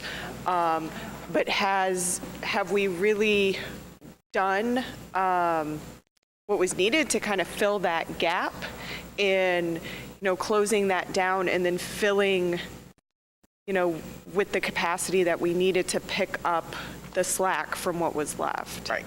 All great questions. I don't know that I'm going to be able to answer them to the extent that you want, but I will say you're right. There's a gap. We are discovering gaps as we're moving through this new coordinated entry system and trying to fill those as quickly as we can. Funding is so limited, and that really is a huge barrier. We don't have enough outreach people to be out there really engaging with everyone who needs to be engaged with. And outreach is all volunteer and at this outreach, point. Okay. there are some agencies that are funded agencies that are doing outreach, but it's so minimal, and most of the outreach people are volunteers that are just doing this because they love serving people. We need more of that, but we also need more folks who can help with other specialty things. So, for someone who's coming off of drugs and alcohol, all of those issues that we're all seeing out there, we need more professional folks at the table. So whether that's working with hospitals or detox programs or whatever, we need to do that. But, funding is limited. So whatever we can do to try and drive more funding toward those things, I think will certainly help. In the meantime, the COC's goal is really to start looking at data. So up until the last, say, year, we have had very sporadic data, and so it's been really hard to make data-informed decisions. We're now at a place where the majority of the service providers are using HMIS, which is the HUD Homeless Information Systems program, and we're actually starting to be able to see in plain black and white what some of those gaps are. It's taken us a long time to get there, and I will tell you that we have many organizations and volunteers that are operating kind of outside of that system, so it's hard to get the true state of where we are, but the more of those volunteers and churches and interested organizations that will join the COC, I think will make more progress because we will have a better idea of what really is out there. I could not tell you right now how many shelter beds are available because so many of the shelter beds are operating outside of what the COC is doing. So I would love to be able for somebody to come up here and tell you that, and to tell you, are we at capacity? Are we over capacity? Are we under capacity? But we're not there yet because we're not all in the same room talking together. So I think that's really where the COC wants to go, is to get to that place where everybody is having the same conversation. Okay, thanks. All right, thank you, Tammy, I appreciate it. Laurie Phillips? Oh, shit, I'm sorry, okay. Someone from the St. Patrick Center? Or is Alex Cohen representing them? Not St. Patrick Center. Oh, okay, you see, are you Alex? Yeah. Alex, come on up, sir.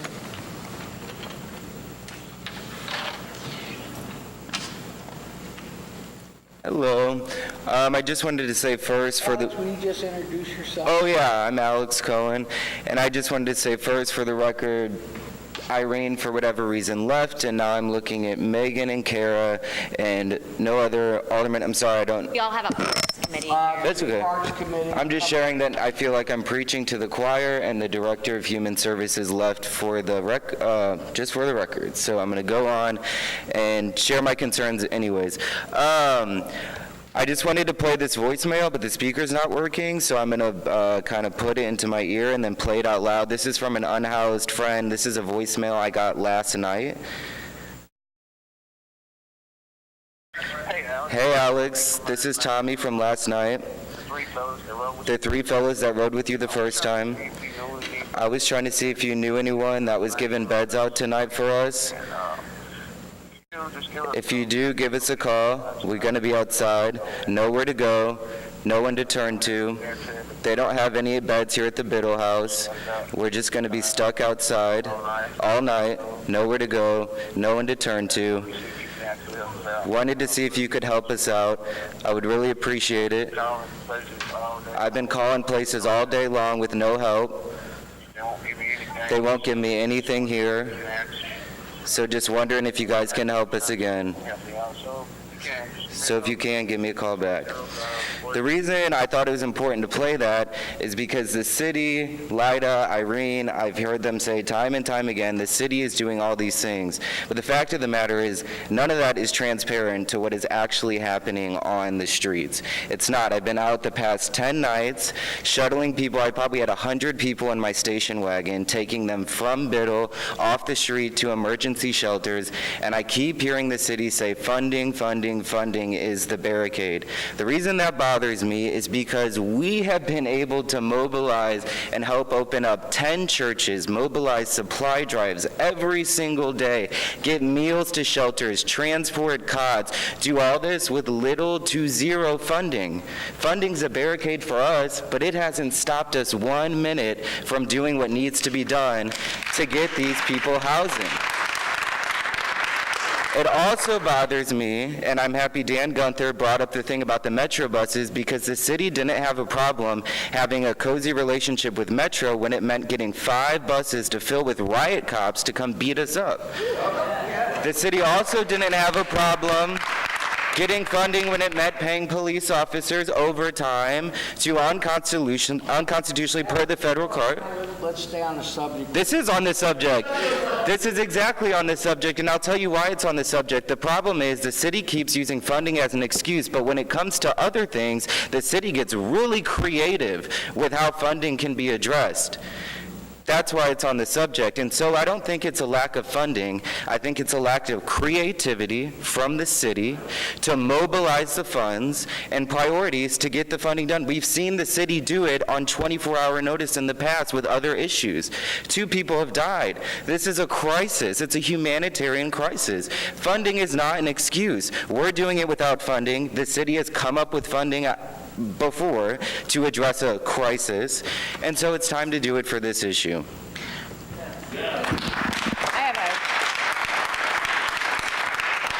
Alex, does any members of the committee have any questions? Have you thought about lobbying for the some of the parking revenue reserves to be used for this?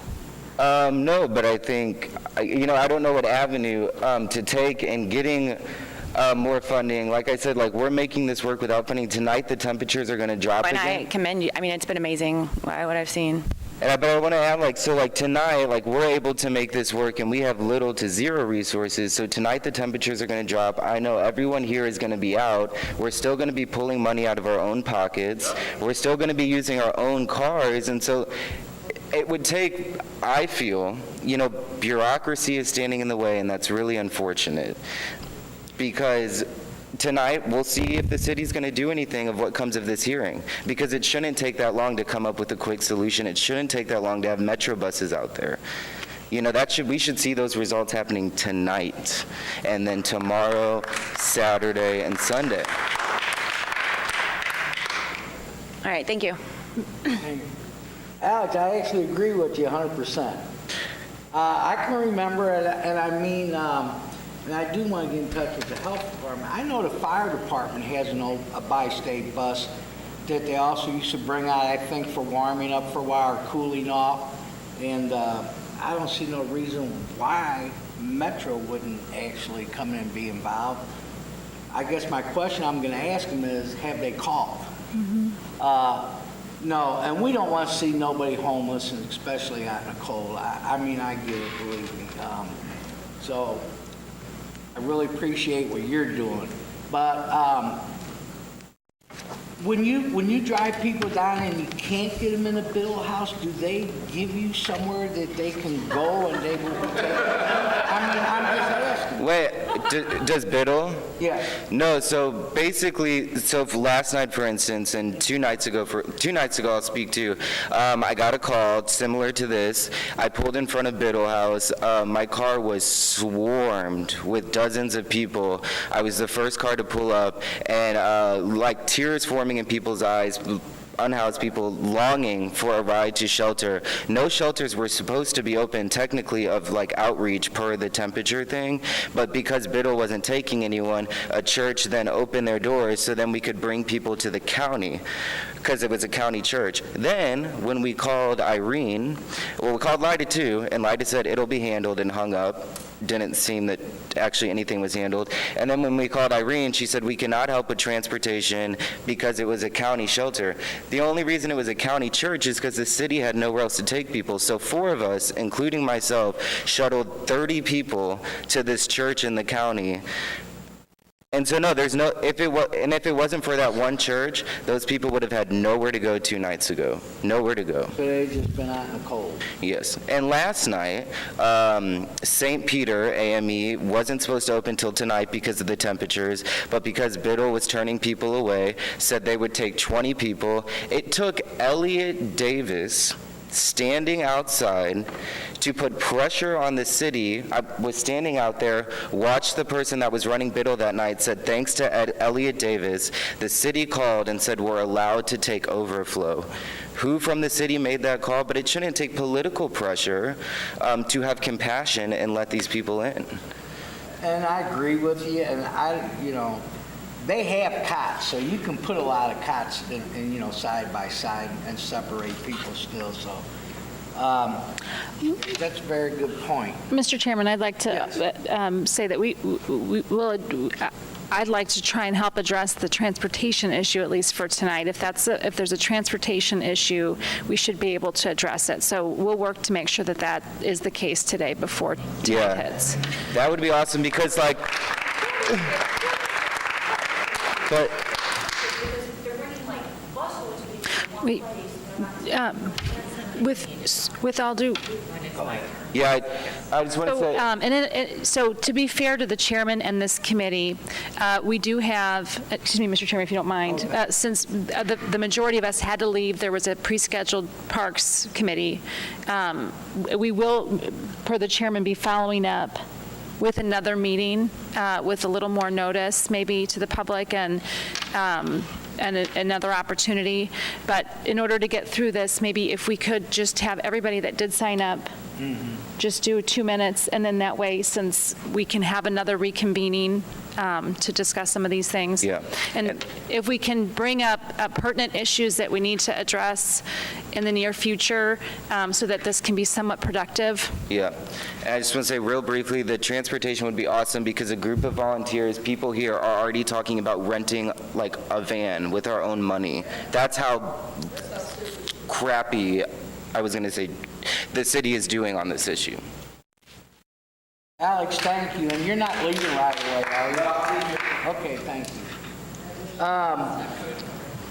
Next, I have Jennifer Day. I think you're... Oh, I'm sorry.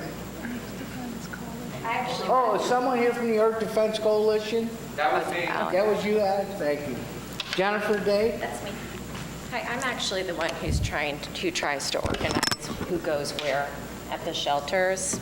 And I wanted to talk about the hotline that people are supposed to call, the 314-802-5444. That is not working the way it's supposed to. When people call it, it's supposed to tell what beds are available at what shelter. It does not tell what beds are available at what shelter.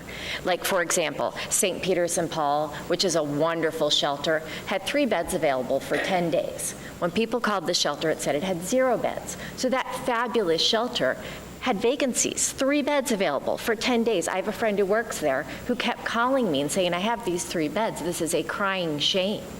And so finally, he wrangled a referral because the only way to get a referral was call the hotline, get a referral, and then you could send people to those beds.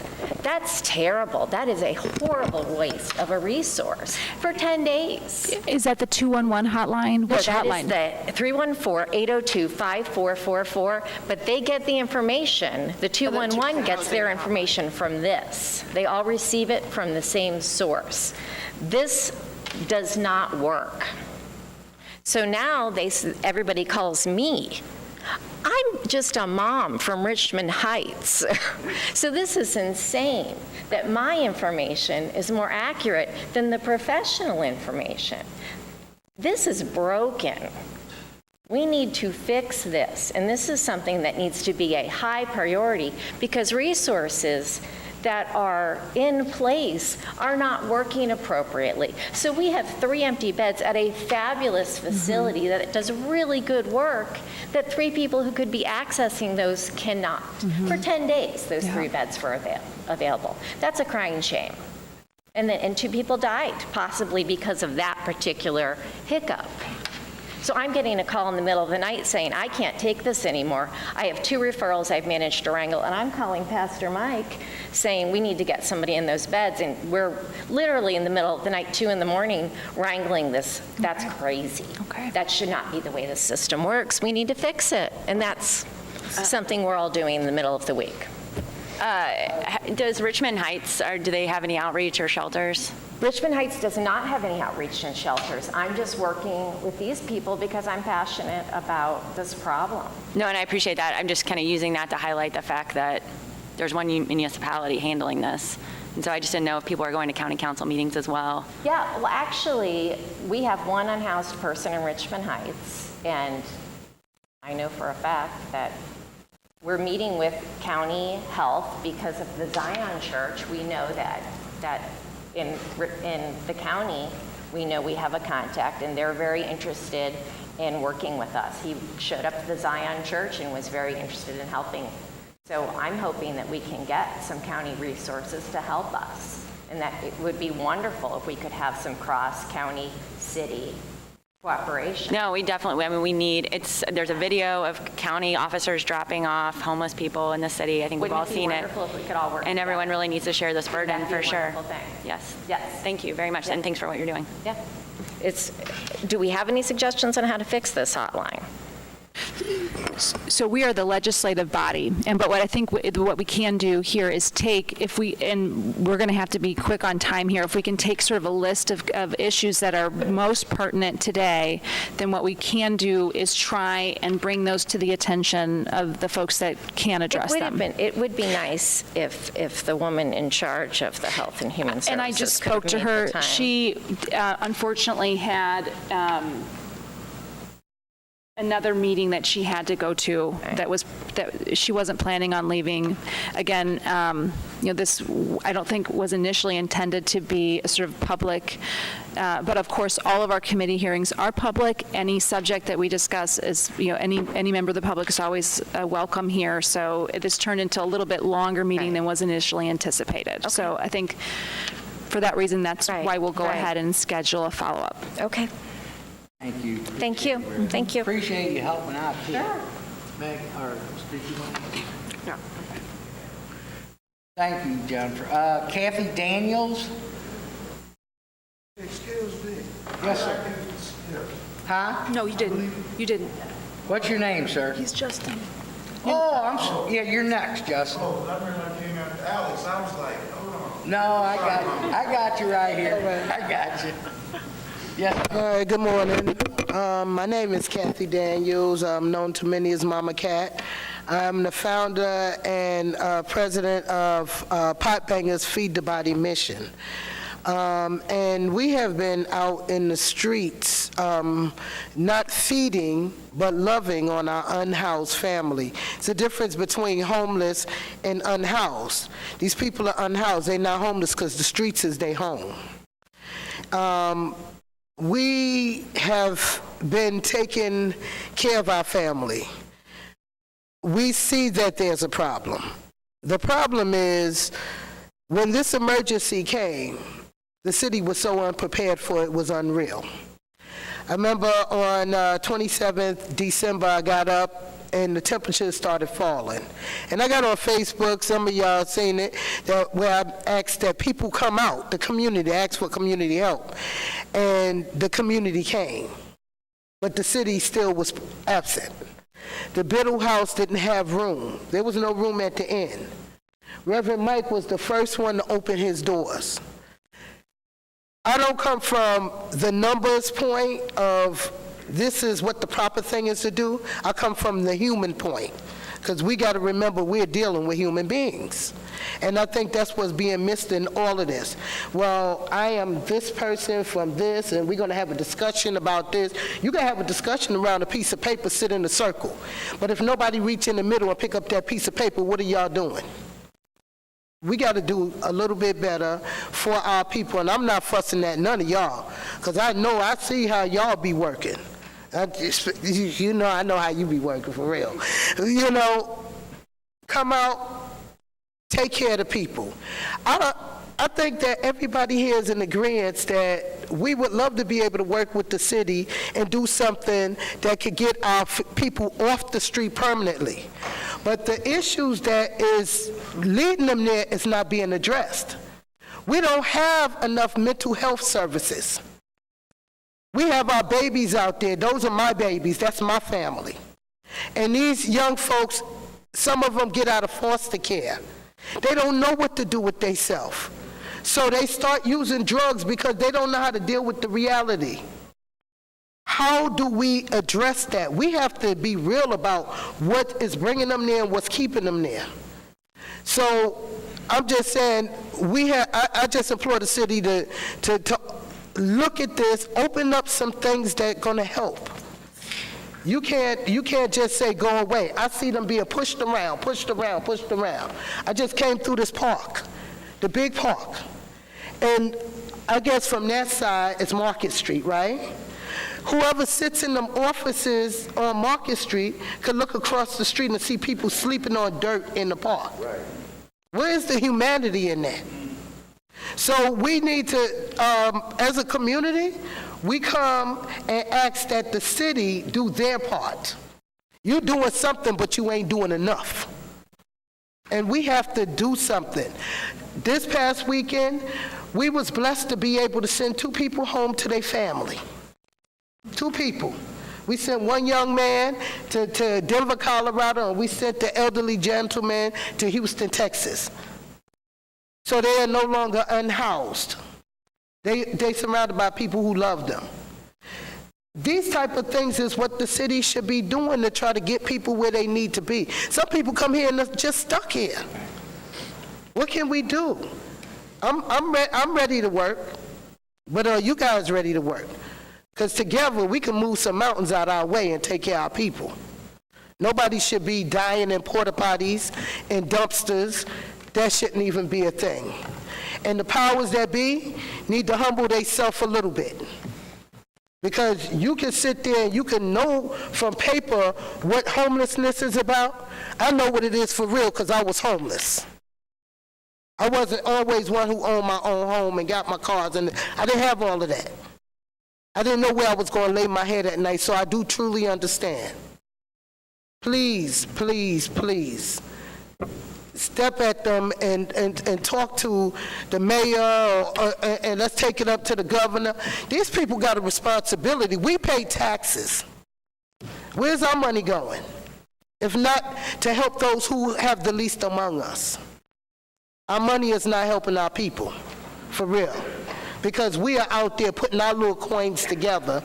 And like Alex said, you know, I mean, a group was mobilized in, what, an hour or so?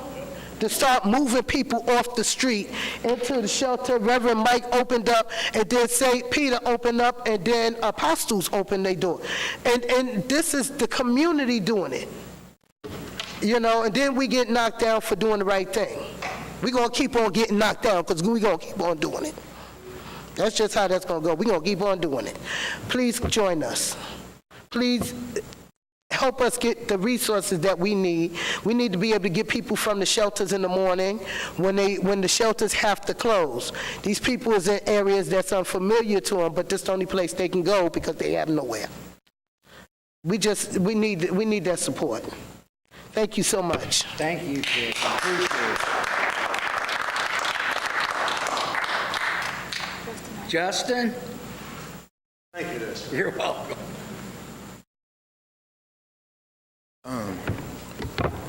My name is Justin Eidelberg. Well, first, I'd like to thank you all. My name is Justin Eidelberg. I'm a 26th Ward resident. But I want to share some nice information that the nice young lady who talked for like an hour and a half, I'm going to give you straight facts. So for the past 3 years, the city of St. Louis, for the continuum of care, has received $20.4 million. And when I think about that, what did that make me do? I wanted to go look some more. Who's getting this money?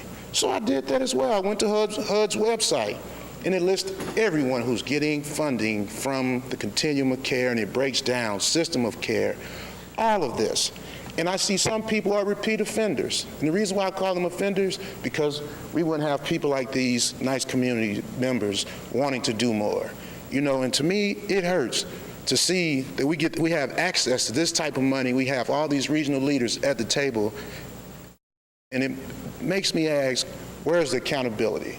And I don't know how familiar you all are with grant applications, but you know, they ask you who's going to be doing this work. So if we're talking about a place like St. Patrick's Center, you are already paying someone to do this work. True enough, their caseload may go from 20 to 40 people, but all that money cannot be going to them, to that, for this particular person to do this job.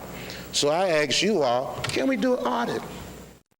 And the reason why I say let's do an audit is because where's the numbers that are going down? UMSL did a study with the continuum of care in 2015 for the homeless study. And we have all their information and all this, but can the city do one? Because, you know, you all are our watchdogs, you know, and they say you all work for us. Can you all do something? Because this is a lot of money. That I don't say it's being misused, but maybe there's a more effective way to use the money. You know, you get $400,000 to house 21 people for maybe a year until you got to go apply for again re-entry of the continuum of care grant again. You're asking to do the same thing. Where is the upward mobility? St. Patrick's Center and some of these institutions have countless services to jobs. Now we got Dr. Prince here at Slate. How can How can agencies work with Dr. Prince for those that are able to get employed? And here of January the 1st, anybody that has a felony that's not nonviolent and could pay $250, their felonies can be gone. So how can we use these resources and combine them together to help eliminate some of this issue? Because I know we can't eliminate it all, but some. That's it for me. Any questions? My only comment would be, would you consider joining the continuum of care? I was on it at first when the city did its Project Reveille, where we housed maybe a couple hundred veterans right here in front of the Veteran Memorial a couple years ago, led by the city. So since then, I have not had any involvement. I did take down the note that the meeting is on the third Thursday at the Dome Building at MIMH. So yes, I would be very much so willing to help in any way possible. Thank you. Thank you. That'd be great. Thank you. Pastor Robinson.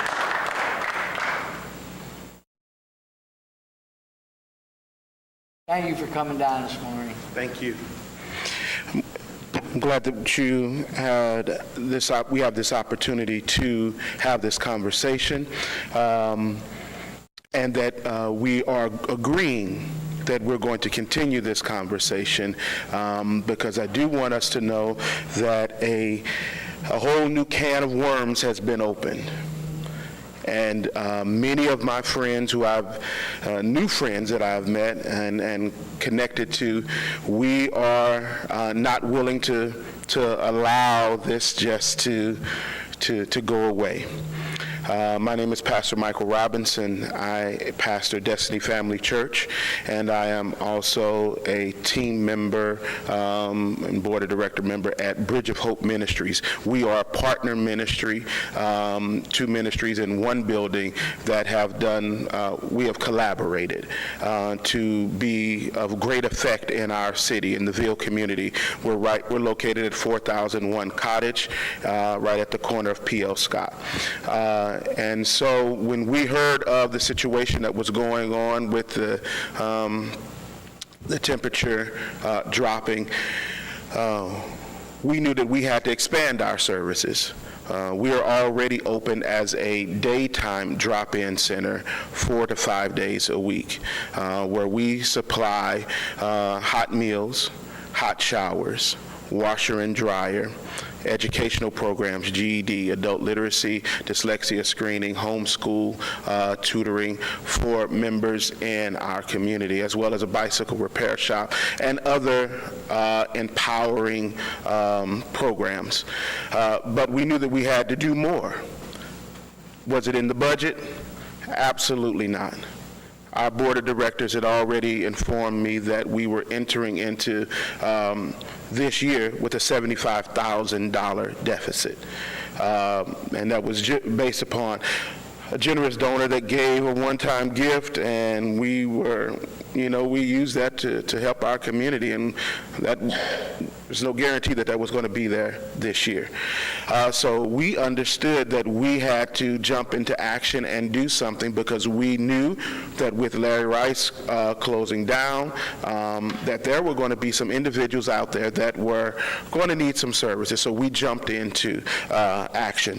A lot of things have been addressed, and hopefully I'll get an opportunity to address even more. But let me just say this. Irene mentioned some things, and she used two key words that are big for myself and what I have known and seen to be big for those that I've become acquainted with over the last 8-10 days now, a whole new family of caring people. And those two words are collaboration and partnership. And I'm asking, because there are entities, there are organizations like ours that are willing to collaborate and partner with our city. We care about our residents, our unhoused, we call them guests. When they come into our building, they're guests, they become family. We are interested in partnering with the city In my partnership with Pastor Steve and Bridge of Hope Ministries, we carry the weight. We both help to carry the weight. And in that, I'm asking that the city will consider helping these churches that have willingly, churches and other organizations, willingly open their doors. I'm asking you all to partner with us, to work with us, to help to carry this weight that many feel that the city should be dealing with, but we feel that everybody should have their part in this. So we're asking that there would be some sort of agreement that we can come to for partnership. We were told that there was no funding structure available for this type of situation. And I have to come back with that and say wholeheartedly, create one. You're creative minds, you are our elected officials, and we know that we've seen it in times past where you have created and found funding sources for Amazon proposal, for soccer stadiums. So I know that you can come with something creative and pull on some money, some resources from some entities that could help human beings that are vulnerable, that need assistance. And so I'm just asking that and hoping that we can collaborate and partner and connect more. I just put it out there that we have utility bills, and thankfully, let me say this, thankfully, because of what Elliot Davis did and the Fox 2 News came out and put a report up, we were able to see funding. We don't necessarily raise funds like that. My congregation is 20 to 30 members, but they came together and they started sending donations in. And because of that, we're able to open our doors this weekend once again to be able to do the work that needs to be done. I'm asking the city once again, collaborate with us, partner with us, help us to carry this load so that we don't see anyone die from these frigid temperatures. Thank you. Thank you, Pastor Robinson. I appreciate everything you do, and I want to say I appreciate the lady. Is it Richmond Heights or what? Yeah. Jennifer Day. Appreciate what you do and everybody out there. I think we can all agree what the problem is. Yes. So, and yes, it's a concerted effort to get everybody in together. Alderman Arnowitz. All surrounding cities, areas, and whatever. It's not just one area. No. We all need to help, and we all know what being out in the cold is, but we're lucky enough we can go inside. We're not stuck out there. I just asked one question. Yes, ma'am. One quick question. About how many people are you servicing right now on a nightly basis? Well, we've watched the numbers increase, and let me say this. A lot of the increase that we have seen is because of the way we treat individuals.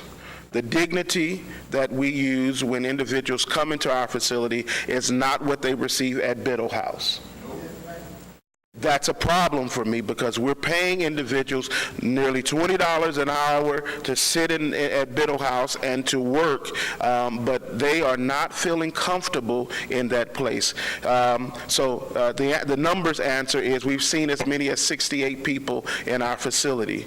And we were comfortable and we still had a little more space. I had more rooms that I could put individuals in.